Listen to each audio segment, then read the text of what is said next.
O Domínio Manifesto. Módulo 3. A Liberação Soberana.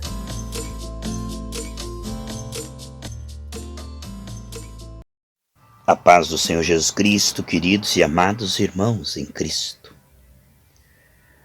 Hoje, sábado, 19 de fevereiro de 2022, continuamos essa série maravilhosa, onde tratamos, no módulo 3, a liberação soberana. Este é um tema maravilhoso que fala do domínio manifesto. Essa é a parte 5, nós estamos aqui com a nossa Bíblia aberta em 2 Timóteo, capítulo 1, a partir do versículo 3. Dou graças a Deus, a quem desde meus antepassados sirvo como a consciência pura, porque sem cessar faço memória de ti nas minhas orações dia e noite. Paulo escreve essa carta da prisão, a sua segunda prisão, depois de ter sido libertado e da Espanha. Paulo agora preso e já bem próximo da sua morte, escreve a sua última carta, 2 Timóteo, aonde ele vai ser decapitado por Nero, mas ele escreve com muita esperança, dizendo: combati o bom combate, acabei a carreira, guardei a fé. E nada Paulo tinha a vida preciosa senão cumprir a agenda de Deus. E agora na sua partida, não há sucesso sem sucessor. Paulo sabia que Timóteo era uma pessoa jovem, tímida, mas que tinha um excelente futuro por causa da graça.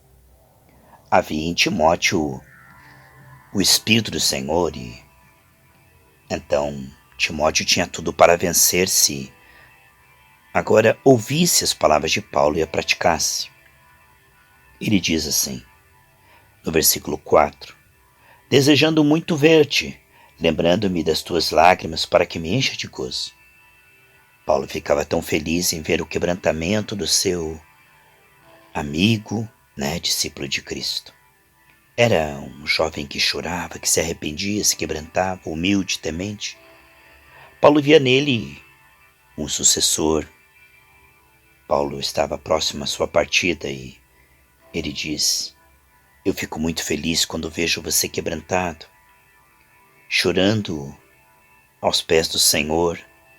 Vejo em você uma pessoa sincera, trazendo à memória a fé não fingida que em ti há, a qual habitou primeiro em tua avó Loide e em tua mãe Eunice. Estou certo de que também habita em ti. Timóteo tinha uma avó que era cheia do Espírito Santo, que orou por ele, e uma mãe também, que andava no Espírito, que tinha essa fé em Cristo. Agora ele já era a terceira geração. E ele disse: por esse motivo, te lembro que despertes o dom de Deus que existe em ti pela imposição das minhas mãos. E aí ele exorta a Timóteo não ficar com medo, mas sim colocar a fé em ação. A unção estava em Timóteo. Timóteo, por ser jovem e sabendo que Paulo poderia morrer, poderia se encher de medo, mas Paulo está incentivando pela moderação, a liberar o Espírito.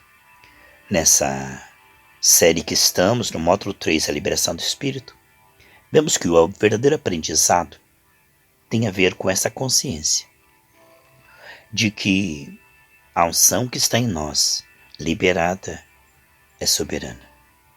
Quando você compreende que a unção que está em nós é do tamanho de Deus, porque Deus não dá o seu Espírito por medida, Em nós habita tudo o que Deus é, Deus tem, Deus pode, tudo o que Deus sabe. A liberação do Espírito, então, com fé, vem de uma intimidade com Deus e com o seu corpo. A maturidade é essa, onde compreendemos que a unção que está em nós dá conta de qualquer desafio, tanto na alma como nas circunstâncias. A compreensão espiritual de que esta unção colocada em ação, ela produz efeitos que nos conduzem em triunfo sempre. É claro que por meio de perseverança, haverá contradição, haverá tempo de espera. Sim, com certeza, tentações da nossa carne, conflito com a carne das pessoas também, mas aqui o principal, onde Paulo diz, foque nisso, Timóteo. Onde eu coloquei a mão sobre você, eu impus as mãos, e a unção está aí. Eu fui realmente alguém que te levantou para o ministério e você não sabe, mas você tem essa unção. Desperte. Desperte essa unção. Mantenha desperto. Olha, você recebeu, mas agora deve agir como quem recebeu.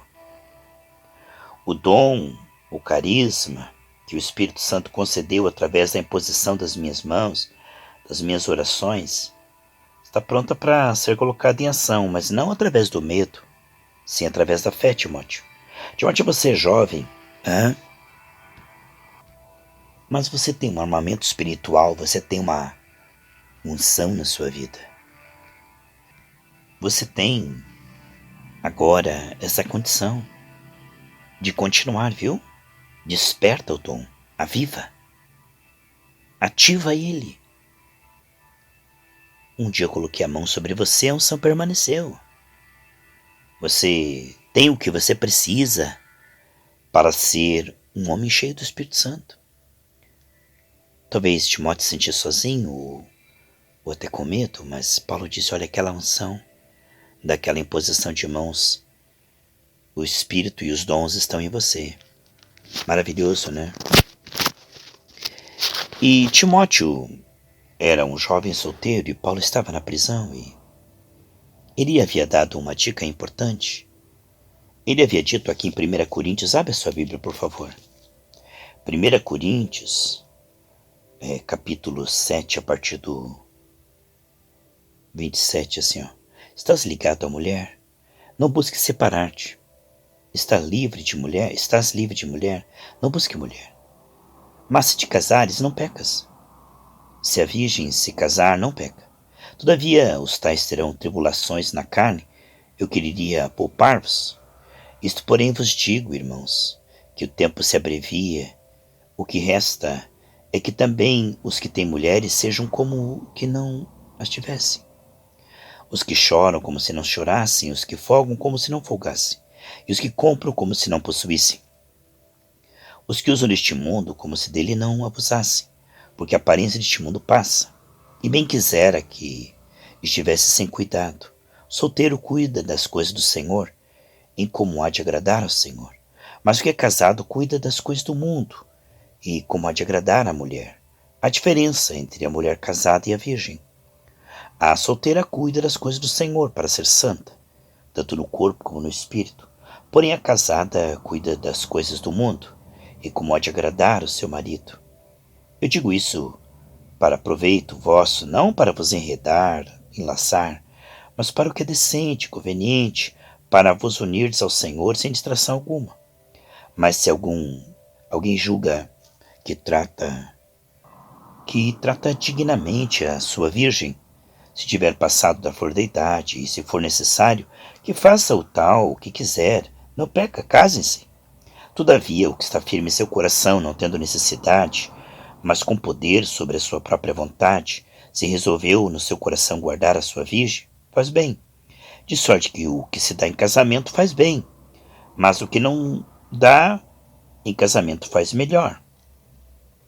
Timóteo era um jovem solteiro e, na sequência da carta, tanto 1 Timóteo como 2 Timóteo, ele incentiva Timóteo à pureza sexual e também a estar envolvido não na avareza, correndo atrás do dinheiro, na ganância, na prostituição, na pornografia, mas sim como um jovem solteiro envolvido no reino de Deus e tendo assim mais disponibilidade para pregar o evangelho.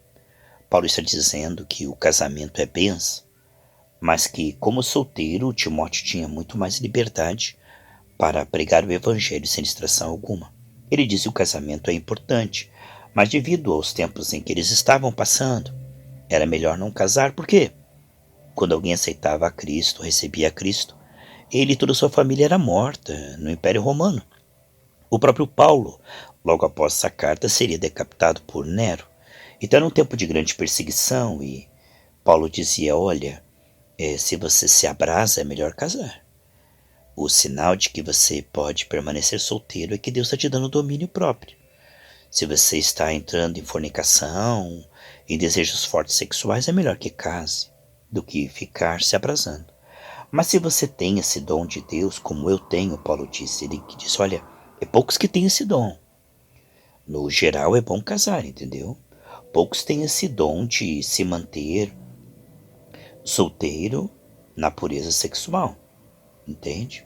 Paulo diz, aproveite esse tempo, Timóteo, para servir ao Senhor com qualidade, porque, olha, se você casa, você vai ficar muito envolvido nisto e também você não vai poder ter toda essa liberdade, entende? Você vai ter que dar atenção à sua esposa e filhos.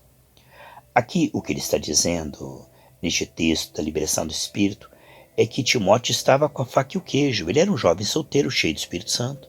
E ele poderia agora, nessa fase, antes de se casar, ele poderia, sem distração alguma, servir melhor o Senhor.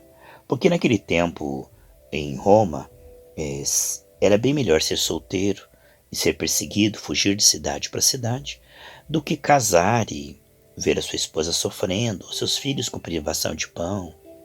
Então teria que se largar o evangelho para tentar arrumar comida para os seus filhos. Era uma situação onde ele ficaria dividido, porque por um tempo ele queria pregar o evangelho, mas por outro lado ele teria que cuidar da sua subsistência. Então aqui ele estava dividido.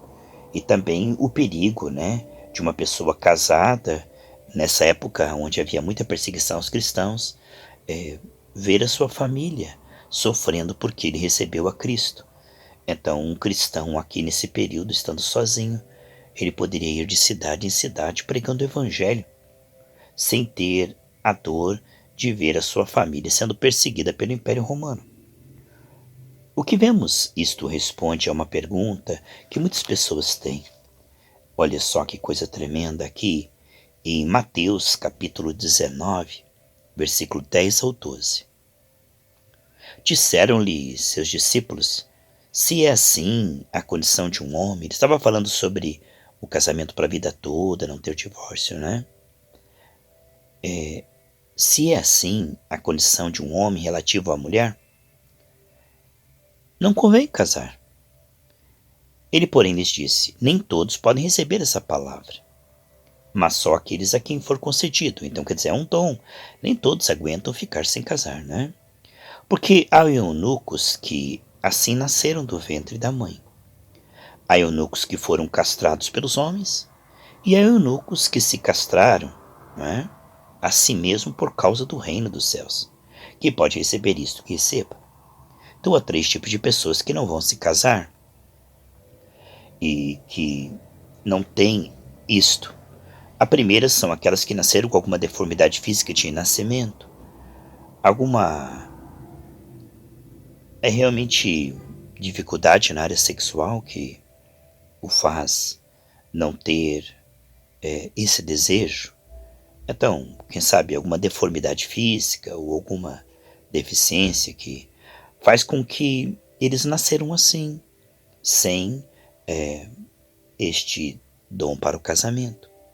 Ele fala do segundo, que eunucos que foram castrados pelos homens. Na época de Roma e muito antes também, em todo o Antigo Testamento, vemos que havia eunucos que cuidavam dos haréns.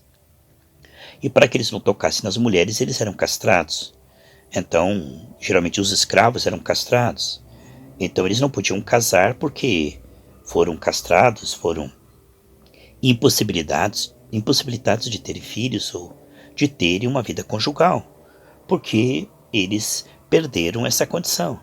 E o terceiro é o caso de Paulo, é aqueles eunucos que se castraram a si mesmos, ou seja, aqueles que decidiram renunciar à impureza vez após vez, a mortificar os seus membros,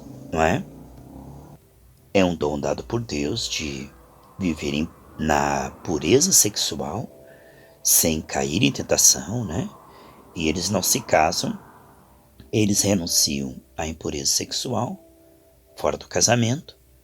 Isso é uma prova de que eles têm esse dom. Então eles escolheram permanecer solteiros, para melhor servir o reino de Deus. O que casa não tem menos unção do que aquele que está solteiro. O que está solteiro não tem mais unção nem é melhor. E o solteiro também não é pedaço, né? Não é metade. Muitos falam, minha metade. Não. Você não é metade, você é inteiro, entende? O solteiro não é menor que o casado não é menor que o solteiro. São apenas dons. Aqui, Jesus diz, quem pode receber isso, que receba. Olha, eu quero dizer para você que é viúva, que Deus é o marido das viúvas. Deus é o pai dos órfãos.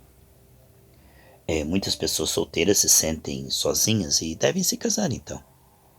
Tem essa carência, essa necessidade.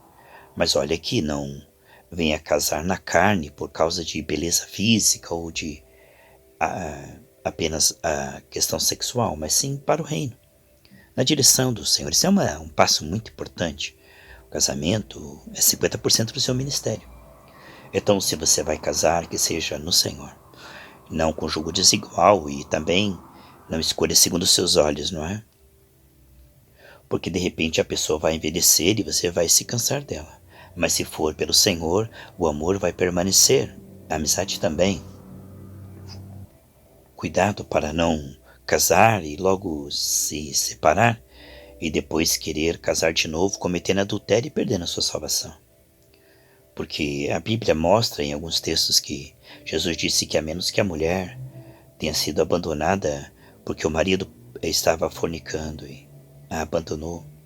E mesmo nesse caso era bom que ela fique só e sirva o Senhor só. Mas ele diz que a pessoa que cometeu adultério e largou a sua esposa, de repente Deus tem um plano, a pessoa vem para o Evangelho e ali vai encontrar um homem de Deus e vai começar uma nova vida, né? Isso acontece porque aquele casamento não foi no Senhor, né? Foi na carne.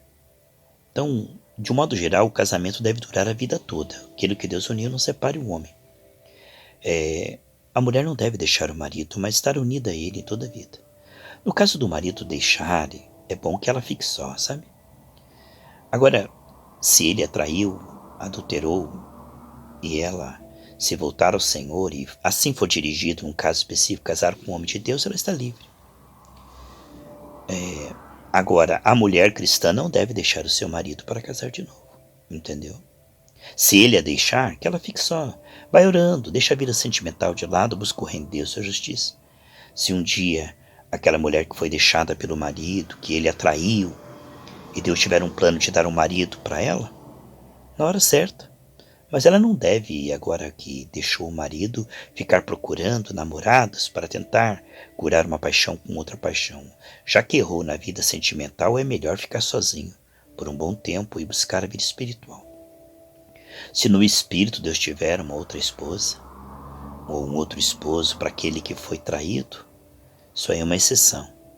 Eu acho que se não deu certo o casamento é bem melhor, né? A Bíblia diz que a viúva ou o que foi abandonado que fique só, é bem melhor do que um segundo casamento. Mas há situações em que o segundo casamento é bênção, porque a pessoa vai servir ao Senhor melhor com uma esposa do lado, com o esposo do lado. Então é caso a caso, sabe? Então isto é assim, aquele que adulterou e que largou sua esposa, olha, cuidado com o adultério se você casar de novo, hein? Isso aí custará a tua eternidade. Que adianta o prazer sensual aqui se no inferno você será atormentado, porque os adúlteros não herdarão o reino dos céus. Já que você traiu a sua esposa, já que você largou a sua família, não vai procurar outro não, hein? É melhor que você compreenda que você já perdeu a tua oportunidade. Você adulterou agora, peça a Deus força para não fornicar e servir ao Senhor. O que isso tem a ver com a liberação soberana? Ora, a pureza tem tudo a ver. Bem-aventurados limpos de coração, porque verão a Deus. A questão sexual, ela embaça a lente do coração. Os impuros não têm a liberação soberana, sabe? Hoje, a área sexual é uma das 3 tentações mais fortes, não é? Além da avareza, que é o amor ao dinheiro, e a fama, que é soberba. Foram as 3 tentações de Jesus, não é? Então, a área sexual é uma força muito grande. Os vampiros, os demônios, acabam muitos ministérios pela área sexual. E o conselho de Paulo para Timóteo, sendo Paulo também um exemplo da pureza sexual, ela é muito importante para que você possa ter uma comunhão com Deus que é puro, né? Que é santo, e ter essa liberação soberana do Senhor. Olha, liberação soberana e pureza.